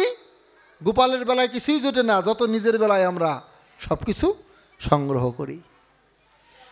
দেখুন, ভগবানের ভক্ত যদি কোনো মন থেকে কিছু চায়, কোনো ভক্ত যদি আজকে আপনি এখন মন থেকে আসরে বসে, এই ভাগবতে বসে মন থেকে একটা বাসনা করেন ভগবানের সেবার জন্য, ভগবান ঠিক আপনাকে সেই সুযোগ ব্যবস্থা করে দেবে।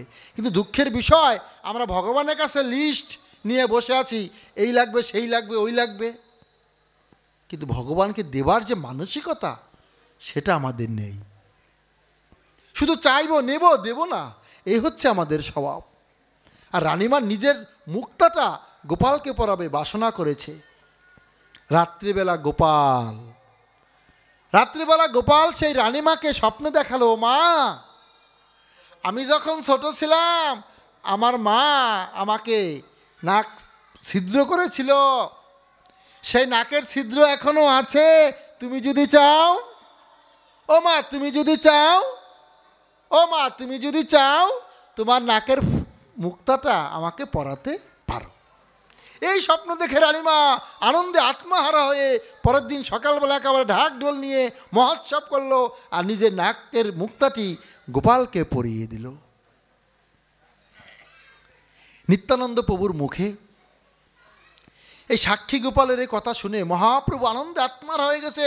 সমস্ত ভগবান দেখতেছে ওই গোপালের যে বদনের যে তেজ আর মহাপ্রভুর বদনের তেজ একই, কোনো পার্থক্য নাই। ভক্তরা বুঝে গেল, ধরা খেয়ে গেল, মহাপ্রভু যেই গোপাল সেই কৃষ্ণ, সেই জগন্নাথ। জয় জয় জগন্নাথ সচির নন্দন। হরি বল, মৃদঙ্গটা ধরেন, আপনি মৃদঙ্গটা ধরেন। জয় জয় জগন্নাথ সচির নন্দন। সবাই জয় জয় জগন্নাথ সচির নন্দন। ত্রিভুবন করে যাহার চরণ বন্দন, ত্রিভুবন করে যাহার চরণ বন্দন। চরণ বন্দন, চরণ বন্দন।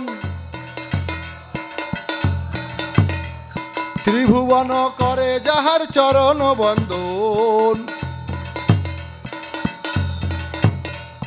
নীলাচলে শঙ্খ চক্র গদা পদ্মধর। নদিয়া নগরে দণ্ড কমণ্ডলুকর। কেহ বলে পূরবেতে রাবণ বধিলা। গোলকের বৈভব লীলা প্রকাশ করিলা। প্রকাশ করিলা, প্রকাশ করিলা। গোলকের বৈভব লীলা প্রকাশ করিলা। শ্রীরাধার ভাবে এবে গোরায় অবতার। শ্রীরাধার ভাবে এবে গোরা অবতার। হরে কৃষ্ণ নাম গৌর করিলা প্রচার। হরে কৃষ্ণ নাম গৌর করিলা প্রচার। করিলা প্রচার, করিলা প্রচার। হরি বল। করিলা প্রচার, গৌর করিলা প্রচার। হরে কৃষ্ণ নাম গৌর করিলা প্রচার। বাসুদেব ঘোষ বলে করি জোড়ো হাত। বাসুদেব ঘোষ করি জোড়ো হাত। যেই গৌর সেই কৃষ্ণ সেই জগন্নাথ। যেই গৌর সেই কৃষ্ণ সেই জগন্নাথ। জয় জগন্নাথ, জয় জগন্নাথ। জগতের নাথ প্রভু জয় জগন্নাথ। যেই গৌর সেই কৃষ্ণ সেই জগন্নাথ। জয় জয় জগন্নাথ সচির নন্দন।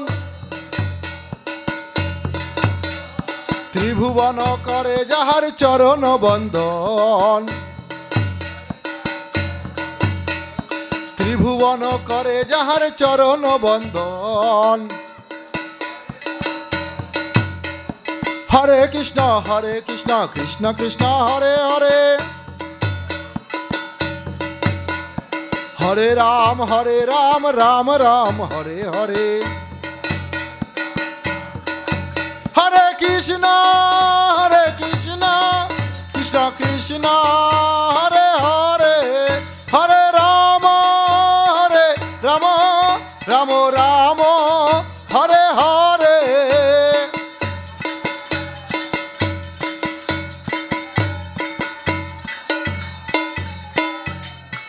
बोलिए भक्तवत्सल भगवान की। भुवन मंगल हरिनाम की। साक्षी गोपाल की। श्रीमद् भागवत की। हरिवासर तिथि की। आजकेर भक्त संग की। शुधु भक्त मंडली ताहले भगवानेर এই লীলা থেকে আমরা শিক্ষা নিতে পারি। আমরা যারা ভগবানের বিগ্রহকে মাটি পাথর বলে জ্ঞান করি এটা মস্ত বড় অপরাধ। কারণ স্বয়ং ভগবান তাকে বলা হয় সচ্চিদানন্দময়। সৎ চিত আনন্দময়। সৎ মানে নিত্য, চিত মানে জ্ঞানময় আনন্দময়। যিনি সবসময় আনন্দময় থাকেন তিনি হচ্ছেন সচ্চিদানন্দময়। আমরা যারা জীব আমাদের দেহটা জড়, আর দেহের ভিতরে যে আত্মা আছে দেহি আছে সেটা হচ্ছে নিত্য। আর ভগবানের অন্তর এবং বাহির সবই সচ্চিদানন্দময়, সবই অপ্রাকৃত, সবই দিব্য। তাই ভগবান তার যে কোনো অঙ্গ দ্বারা যে কোনো কাজ তিনি করতে পারেন। শুধু ভক্তমণ্ডলী, এখান থেকে আমরা শিক্ষা নিতে পারি যে ভগবান নামরূপে, ভাগবত রূপে, বিগ্রহ রূপে কৃপা করে আমাদের সামনে এসেছেন। তাই আমাদের কর্তব্য ভগবানের এই নামকে আশ্রয় করা। আমাদের কর্তব্য ভাগবতকে ভগবান জ্ঞানে, তার আদর্শ, তার নীতি, তার আদেশ নির্দেশ মেনে জীবনযাপন করা। আর ভগবানের বিগ্রহকে সাক্ষাৎ ভগবান জ্ঞানে তার সেবা পূজা করা। তাই শ্রী চৈতন্য মহাপ্রভু আমাদের শিক্ষা দিয়ে গেল, হরের নাম, হরের নাম, হরের নামই বকে বলম। এই কলিযুগে হরিনাম ছাড়া কোনো গতি নেই, হরিনাম ছাড়া কোনো গতি নেই, হরিনাম ছাড়া কোনো গতি নেই। মাত্র 10টা বাজে, ভক্তরা এখনই চঞ্চল হয়ে গেলেন, আর একটু সময় দেবেন না নাকি? হরি বল হরে কৃষ্ণ। এই ব্রহ্মাণ্ডে যত শক্তি আছে, এই ব্রহ্মাণ্ডে যত শক্তি আছে, তার সমস্ত শক্তি আছে শ্রী বিষ্ণুর নখাগ্রে। বিষ্ণুদের যত শক্তি আছে, বিষ্ণু মানে অনেক বিষ্ণু আছে, ক্ষীরোদক সাই বিষ্ণু, কারণোদক সাই বিষ্ণু, গর্ভোদক সাই বিষ্ণু। বিষ্ণুদের বৈকুণ্ঠ বিষ্ণু, যত বিষ্ণু আছে, বিষ্ণুর যত শক্তি আছে, তার সমস্ত শক্তি আছে শঙ্কর্ষণ ভগবানের মধ্যে। আর শঙ্কর্ষণ ভগবানের মধ্যে যত শক্তি আছে, তার সমস্ত শক্তি আছে আমার গোকুল বিহারী কানাইয়ের হাসির মধ্যে। শুধু গোকুল বিহারী কানাইয়ের একটি হাসির মধ্যে সেই সমস্ত শক্তি আছে। আর গোপালের হাসিতে যত শক্তি আছে, তার থেকে অধিক অধিক অধিক শক্তি আছে আমার কৃপাময়ী রাধারানীর করুণা দৃষ্টিতে। বলিয়া রাধা রানী কি, রাধা রানী কি, বর্ষনা ধাম কি, বৃন্দাবন ধাম কি।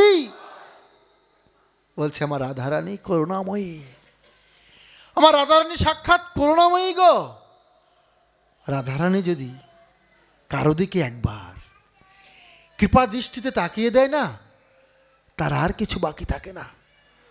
এই ব্রহ্মাণ্ডে যত শক্তি, সমস্ত শক্তি বিষ্ণুর নখাগ্রে। বিষ্ণুদের যত শক্তি, তা সমস্ত শক্তি ভগবান শঙ্কর্ষণের মধ্যে। আর ভগবান শঙ্কর্ষণের মধ্যে যত শক্তি, তার সমস্ত শক্তি গোপালের হাসির মধ্যে। আর গোপালের হাসির মধ্যে যত শক্তি, তার সাথে অধিক শক্তি আমার রাধারানীর কৃপা দৃষ্টির মধ্যে। তাই রাধারানী হচ্ছে কৃপার মূর্তি, দয়ার মূর্তি। তাই রাধারানীর কৃপা, রাধারানীর দয়া ছাড়া কেউ ভগবানকে লাভ করতে পারে না। ও বৃন্দাবনে গেলে দেখবেন বলবে রাধে রাধে শ্যাম মিলা দে, রাধে রাধে শ্যাম মিলা দে। ও রাধে তুই শ্যাম মিলাই দে। তাই রাধারানী এত যে কৃপাময়ী, তার একটি উজ্জ্বল দৃষ্টান্ত দিচ্ছি। একবার নারদ চিন্তা করলো কংসকে একটু মজা দেখাইতে হবে। কি? একবার নারদ কংসের কাছে আসলেন, বলছে নারদ মুনি, বলছে হে কংস, তুমি কত অসুর গোকুলে পাঠাইলে কৃষ্ণকে হত্যা করার জন্য। কোথাও তো তোমার কোনো অসুর তো কৃষ্ণকে মারতে পারলো না। কারণ কি জানো? কি কারণ? বলছে কৃষ্ণের প্রাণটা কোথায় জানো? কৃষ্ণ কার শক্তি এত শক্তিমান জানো? কার? রাধার। রাধা হচ্ছে কৃষ্ণের প্রাণ ভমরা। কৃষ্ণের প্রাণটা রাধার মধ্যে থাকে, কৃষ্ণের প্রাণটা রাধার মধ্যে থাকে। আর রাধার শক্তিতেই কৃষ্ণ এত শক্তিমান। তাই তুমি যদি রাধাকে মারতে পারো, তাহলে তুমি কৃষ্ণকে অনায়াসে মারতে পারবে। একটু খেলা দেখাচ্ছেন, ঠিকই তো। কংস তো অসুর বুদ্ধি, কৃষ্ণকে হত্যা করার নেশায় এবার ছুটে গেলেন রাধাকে হত্যা করবে। রাধার কাছে গেলেন। দেখুন রাধারানীর কৃপা দৃষ্টি কেমন। নারদ একটা খেলা দেখালেন যে রাধারানীর কাছে এসেছেন। ললিতা সখী বলছে রাধে কংস এসেছে। বলছে কংসকে বল এই কুণ্ড থেকে স্নান করতে। রাধারানী একটু কৃপা দৃষ্টি কুণ্ডুর মধ্যে দিলেন। কংসকে বলছে, দেখো কংস, আমাদের রাধারানীর কাছে যেতে গেলে একটু পবিত্র হয়ে একটু শুচি হয়ে আসতে হয়, তুমি ওখান থেকে স্নান করে আসো। কারণ পুরুষ দেহে পুরুষ অভিমানে কখনো রাধারানীর সেবা করা যায় না। ললিতা সখীর কথা মতো কংস রাধারানী কৃপা দৃষ্টি দিয়েছে, সেই কুণ্ডের মধ্যে স্নান করেছে। যে না কংস স্নান করেছে, ডুব দিয়ে উঠে কংস আর কংস নাই, কংস কংসী হয়ে গেল। কংস কংসী হয়ে গেল। এবার বলছে, রাধে আমার কি সেবা গো? একটা অসুর, একটা অসুরের অসুর বৃত্তি নষ্ট হয়ে যায় একমাত্র রাধারানীর কৃপা দৃষ্টিতে। একমাত্র রাধারানীর কৃপা দৃষ্টিতে একটা অসুরও পুত পবিত্র হয়ে কৃষ্ণ ভক্ত হয়ে হা কৃষ্ণ বলতে পারে। এবার কংস কংসে বলছে, রাধে আমার কি সেবা গো? ললিতা বলছে, দেখো আমাদের সব সেবার দাসী আছে, একটা সেবার দাসী নাই, আমাদের গোবর পরিষ্কার করার কোনো দাসী নাই, তুমি আমাদের গোবরগুলো পরিষ্কার করো। এবার কংসী গোবর পরিষ্কার করছে, সেবা করছে, আর রাধে রাধে রাধে বলে ডাকছে। 6 মাস হয়ে গেল। এবার কানাই এসেছে, কৃষ্ণ এসেছে, বলছে, রাধে তুমি যদি কংসকে এইভাবে কৃপা করো, আমি যে লীলা করার জন্য এসেছি, কংসকে বধ করার জন্য এসেছি, অসুরকে বধ করতে এসেছি, ধর্মকে প্রতিষ্ঠা করতে এসেছি, আমার লীলায় যে ব্যাঘাত ঘটবে। এবার রাধে বলছে, ললিতা আমার কানার লীলায় ব্যাঘাত হচ্ছে, কংসকে ছেড়ে দে। এবার ললিতা বলছে, কংসী তুমি একটু স্নান করো। এবার রাধারানী কৃপা দৃষ্টি তুলে নিলেন ওই কুণ্ডের থেকে। আবার কংসী স্নান করে কংস হয়ে গেল। এ হচ্ছে রাধারানীর কৃপা, এটা হচ্ছে রাধারানীর দয়া। কেউ যদি রাধারানীর কৃপা একবার পেয়ে যায় না, কেউ যদি একবার রাধারানীর কৃপা পেয়ে যায়, তার জীবন সার্থক হয়ে যায়, তিনি শ্যামকে পেয়ে যায়। একবার গুজরাটের এক বড় ধনী ব্যক্তি, অনেক ধনী ব্যক্তি, বিবাহ করেছে, কিছুদিন পর স্ত্রী মারা গেছে। স্ত্রীকে এত ভালোবাসত, এত রূপবতী স্ত্রী মারা যাওয়াতে পাগল হয়ে গেছে স্ত্রীর শোকে। স্ত্রীকে খুঁজতে খুঁজতে দৈবক্রমে বৃন্দাবনে এসে এক ব্রজবাসীর আঙিনায় বারান্দায় শুয়ে আছে। মধ্যরাত্রে, গভীর রাত্রে ডাকছে, হা কেশরী, হা কেশরী, হা কেশরী, কোথায় গেলে কেশরী, দেখা দাও, হা কেশরী, হা কেশরী বলে ডাকছে। আমার রাধারানী লীলা করার জন্য ললিতাকে সহ যাচ্ছেন। বলছে, ললিতা কে যেন আমায় ডাকছে, কে যেন আমায় ডাকছে। ললিতা বলছে, রাধে ওর স্ত্রী মারা গেছে, ওর স্ত্রীর নাম কিশোরী, ওর স্ত্রীকে ডাকছে, তোকে নয়। বলছে, দেখ আমার নামও কিশোরী, রাধারানীর এক নাম কিশোরী। কেউ যদি আকুলতার সাথে, ব্যাকুলতার সাথে হা রাধে বলে একবার ডাকে, আমি তাকে কৃপা করি রে ললিতা, আমি তাকে কৃপা করি। ললিতা বলছে, রাধে তুই এত করুণাময়ী, তুই এত কৃপাময়ী। রাধারানী তাকে কৃপা করে দিল। রাধারানী দৌড়াচ্ছেন, কৃষ্ণ দর্শনে দৌড়াচ্ছেন। ললিতা সখী তো সবসময় সাথেই থাকে। হঠাৎ রাধাকুণ্ডে একটি শিয়াল তার মরা দেহ পড়ে আছে। রাধারানীর পায়ে আঘাত লেগে রাধারানী বলল, পায়ে কি বাঁধলো? দেখছে একটি শিয়াল। রাধারানীর কৃপা স্পর্শে শিয়ালটি মুক্তি পেল। রাধারানী বলছে, সখী দেখ দেখ কোন সখী যেন আমাদের পায়ের কাছে পড়েছে, দেখ ললিতা তুই দেখ কোন সখী আমার পায়ের কাছে পড়ে আছে। ললিতা বলছে, রাধে ও সখী নয়, ও শিয়াল। তাকিয়ে দেখ, রাধারানীর স্পর্শে শিয়ালটা সখী হয়ে গেছে, সখী হয়ে গেছে। শিয়ালটি স্তব করতে লাগলো, হে রাধে, তুমি এত করুণাময়ী, তুমি এত দয়াময়ী, তোমার স্পর্শে আমার শিয়ালের দেহ থেকে একটি সখীর দেহ প্রাপ্ত হয়েছি।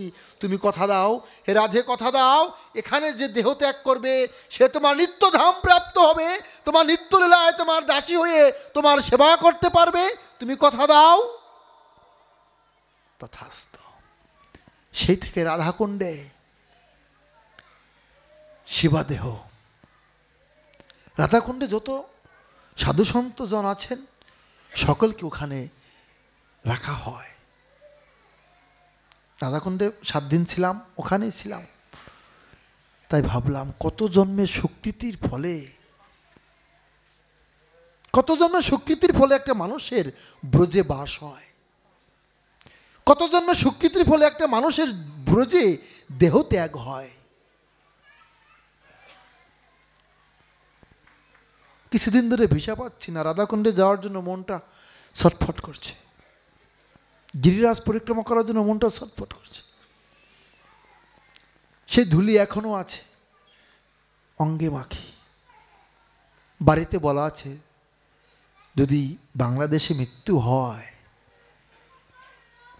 চন্দন কাঠ দেওয়া না দাও, আমার চিতাতে বোঝের ধুলিটা দিয়ে দিও, আমার অঙ্গে বোঝের ধুলি দিয়ে দিও গো। এই বোঝের ধুলি যদি অঙ্গে মাখা যায় তার আর পুনর্জন্ম হয় না। ব্রজধাম অপ্রাকৃত ধাম। একজন সাধক সাধিকার, একজন ভক্তের কর্তব্য জীবনে একবার হলেও যেন একটু গিরি গোবর্ধন পরিক্রমা হয়, একটু রাধাকুণ্ড শ্যামকুণ্ডে বাস হয়, একটু পঞ্চক্রোশ পরিক্রমা হয়। গোপাল আমার, গোবিন্দ আমার কত লীলা করেছেন, রাধারানী কত লীলা করেছেন। রাধারানী প্রতিদিন দাঁড়িয়ে থাকতো যাবট। রাধারানী যে শ্বশুর বাড়ি, সে গ্রামের নাম হচ্ছে যাবট। গেলে দেখতে পারবেন সেখানে এখনো কালী মূর্তি, কালী কৃষ্ণ হয়েছে সে লীলা।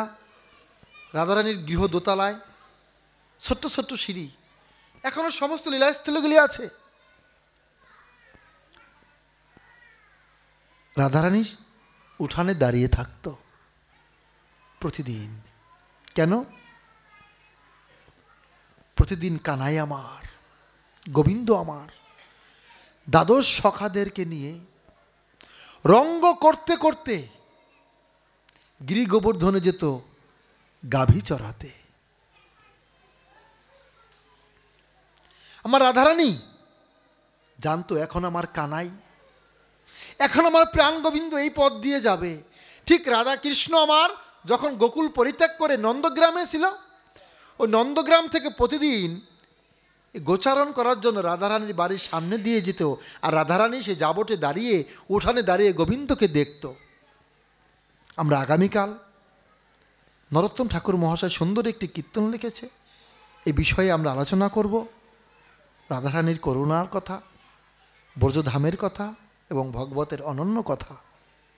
শুধু ভক্তমণ্ডলী, এই রাধারানীর কৃপা, কেউ যদি বৃন্দাবনে যেতে নাও পারেন, কেউ যদি বৃন্দাবনে যেতে নাও পারেন, স্মরণে ব্রজধাম পরিক্রমা করবেন, স্মরণ করবেন আমি এখন বৃন্দাবনে আছি গো, রাধাকুণ্ড শ্যামকুণ্ড গিরি গোবর্ধন পরিক্রমা করছি।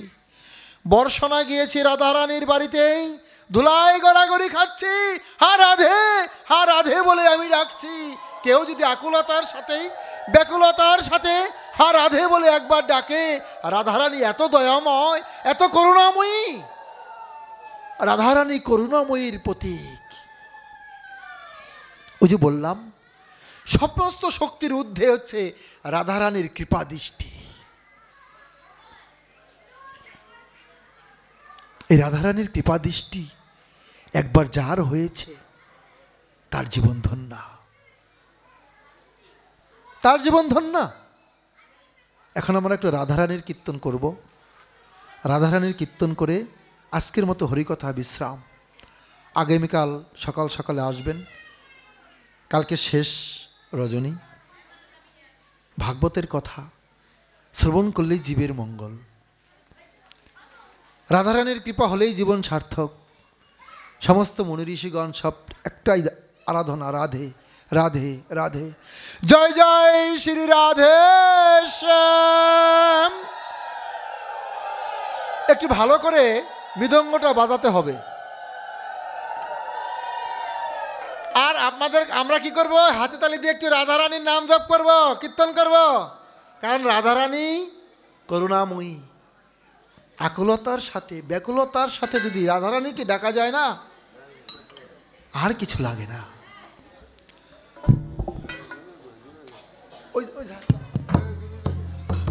এটাও না দাও।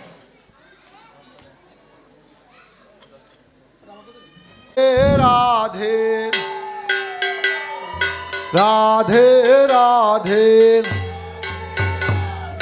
জয় রাধে রাধে, জয় রাধে রাধে,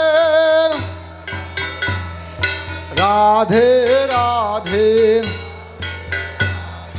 রাধে রাধে, জয় রাধে রাধে, জয় রাধে রাধে, রাধে রাধে রাধে রাধে, গোবিন্দ রাধে, গোবিন্দ রাধে, রাধে রাধে রাধে রাধে রাধে রাধে রাধে। ব্রজবাসী মায়েরা বড় করে ঘণ্টা দিয়ে নাচে রাধে রাধে। আমরা এখন বৃন্দাবনে আছি গো, আনন্দ করে নৃত্য করে নাচে রাধে রাধে রাধে রাধে রাধে রাধে রাধে রাধে রাধে রাধে, জয় রাধে রাধে, রাধে রাধে, জয় রাধে রাধে, রাধে রাধে রাধে রাধে রাধে রাধে রাধে, গোবিন্দ রাধে, গোবিন্দ রাধে, গিরিধারী রাধে, গিরিধারী রাধে, গোপাল রাধে, রাধে রাধে রাধে রাধে রাধে রাধে রাধে। এই রাধে নামে কার আনন্দ হয় না গো? রাধে নামে আনন্দ করতে হবে। জয় রাধে রাধে, জয় রাধে রাধে, রাধে রাধে রাধে রাধে, জয় রাধে, জয় রাধে, জয় রাধে, জয় রাধে,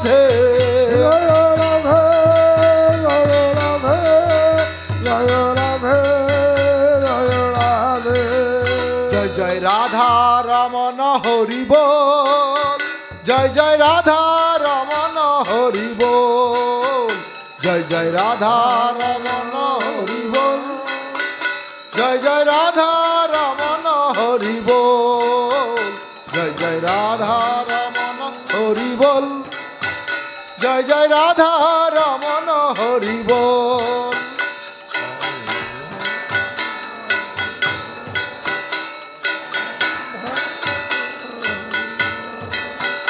জয় জয় রাধা রমন হরি বল, জয় জয় রাধা রমন হরি বল, জয় জয় রাধা হরি বল, জয় রাধা হরি বল।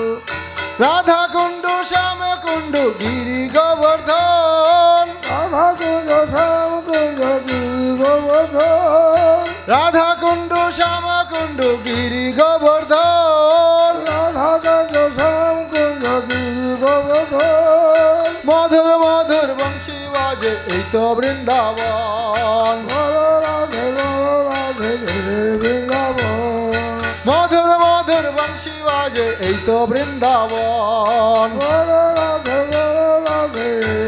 হরিবল জয় জয় রাধা রমন হরি বল জয় জয় রাধা রমন হরি বল জয় জয় রাধা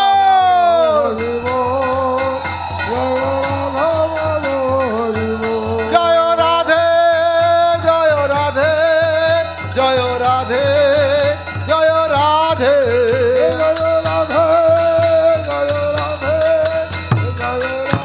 রাধে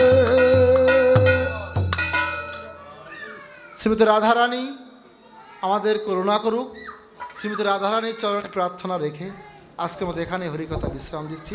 সকল ভক্তের মঙ্গল হোক, সকলের জয় হোক।